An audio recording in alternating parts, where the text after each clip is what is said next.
मंडळी, स्वागत आहे तुमचं माझ्या आजच्या नवीन ब्लॉगमध्ये।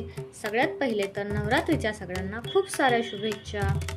या ब्लॉगमध्ये आपण बघणार आहे अहमदाबादमध्ये नवरात्री सेलिब्रेशन कसं केलं जातं। चला तर ब्लॉगला सुरुवात करूया। नवरात्री म्हटलं की आपल्याला मोठमोठ्या देवींच्या सुंदर मूर्ती डोळ्यांसमोर येतात, पण तुम्ही कधी लक्ष दिलंय का? गुजरातमध्ये विशेषतः अहमदाबादमध्ये देवीची मूर्ती बसवली जात नाही। का बरं असं? तेच मी तुम्हाला पुढे सांगणार आहे। गुजरातमध्ये नवरात्रीची खरी ओळख म्हणजे गरबा आणि दांडिया। इथे मूर्ती बसवण्याऐवजी गरबो ठेवला जातो। मग आता तुम्ही म्हणणार गरबो म्हणजे काय? तर गरबो हा मातीचा किंवा पितळीचा कलश असतो, ज्यामध्ये दिवा प्रज्वलित केलेला असतो।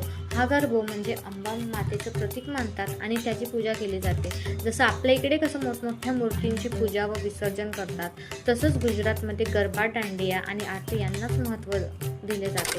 म्हणूनच इथे मूर्ती बसवण्याची परंपरा नाही।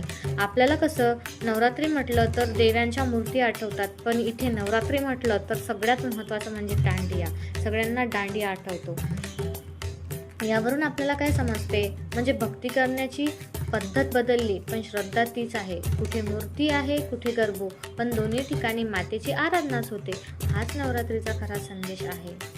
थँक्यू।